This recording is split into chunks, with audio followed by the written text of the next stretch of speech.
Coucou tout le monde! Aujourd'hui on se retrouve parce que je vais vous présenter l'Express Anti-Calc de Calor. C'est la nouvelle centrale vapeur, donc anti-calcaire. Donc je viens de finir une séance de repassage, donc je vais pouvoir vous en parler plus en détail.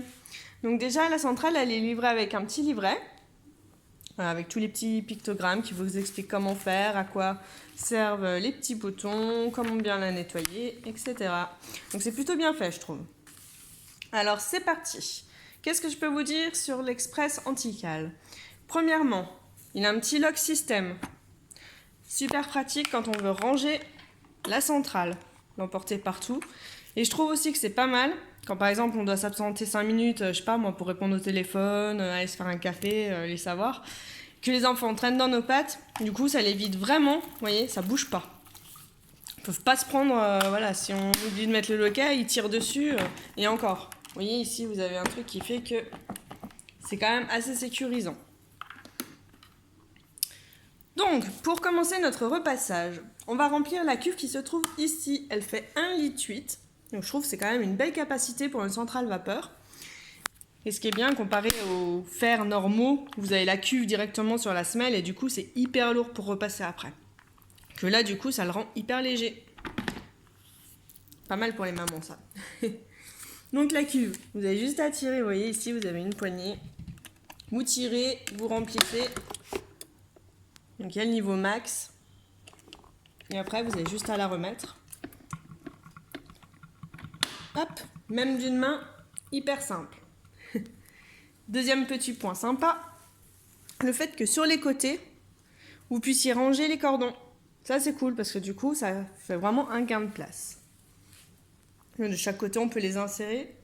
Je trouve ça top. Désolée, je suis un petit peu enrhumée. Alors c'est parti. Comment elle marche? Vous avez juste à appuyer sur le bouton on. Donc moi, comme je vous dis, je viens de finir une séance de repassage, du coup elle est déjà chaude. Normalement, il faut 2 minutes maximum pour qu'elle soit chaude. Vous avez la petite lumière qui clignote pendant le temps de chauffe. Une fois que c'est chaud, elle devient bleue. Et vous avez un petit bip aussi qui vous avertit comme quoi elle est prête, comme le petit bip qu'on vient d'entendre pour l'allumer. 4 modes s'offrent à vous. Vous avez le mode normal, qui est juste ici. Donc c'est le mode pour repasser.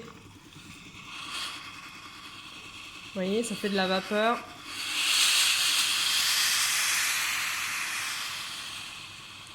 C'est normal.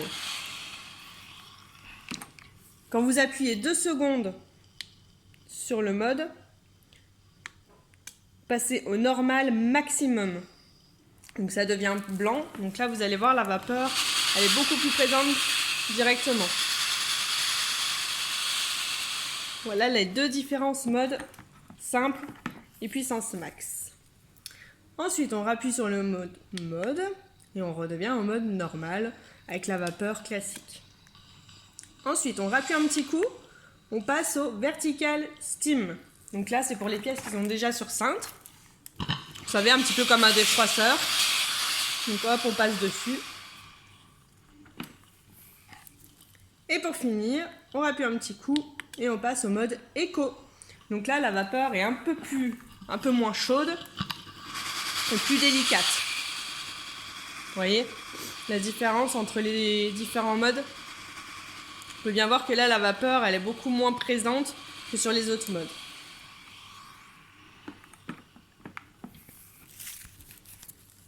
Donc voilà, les 4 modes présents. Donc moi, je suis restée tout le long du repassage en mode normal et franchement, elle a bien bossé. Pas de souci. Ce qui est bien, c'est que vous avez un... Je ne l'ai pas avec moi. Je vais montrer sur le livret. Vous avez ce petit ustensile qui sert à pendre, si vous voulez, votre cintre sur votre porte. Donc comme je disais, pour le vertical steam. Comme ça, vous pouvez repasser, je sais pas, vous avez une chemise, vous n'avez pas envie de faire un coup sur la gauche, un coup sur la droite, et puis hop, la retourner encore pour les manches. Donc voilà, c'est quand même super pratique. Autre avantage de cette centrale vapeur, c'est qu'au bout de 8 minutes, par exemple, vous êtes, je sais pas moi, au téléphone, vous avez oublié de l'éteindre, elle va se mettre à biper. Donc c'est pour vous rappeler qu'il faut l'éteindre. Je trouve que c'est quand même super sécurisant de ce niveau-là. tout cas, moi, ça me rassure avec les enfants dans le coin. Je sais que je ne vais pas avoir peur de faire mon repassage. Ensuite, donc, on disait que c'était une centrale vapeur anti-calcaire. Parce qu'ici, donc, je ne vais pas pouvoir vous le montrer, parce que du coup, elle est chaude et du coup, il doit y avoir de l'eau dedans. D'ailleurs, je vais l'éteindre. Hop. Donc l'anti-calcaire, vous avez le collecteur ici. Donc, vous avez juste à tourner, vous tirez, vous passez sous l'eau, vous le remettez, vous reclipsez. Ça vous permet de... Donc c'est là quand il y a le calcaire dedans. C'est plutôt pas mal. Ça le collecte directement, ça évite que ce soit, vous savez, comme certains sur la semelle. Moi je sais que j'ai mon fer à repasser, l'ancien. Ben, il y a tout le calcaire qui est dessus. Et quand je suis en train de repasser mes vêtements, ben, j'ai toujours des microbilles de calcaire qui tombent sur mes vêtements. C'est pas très agréable.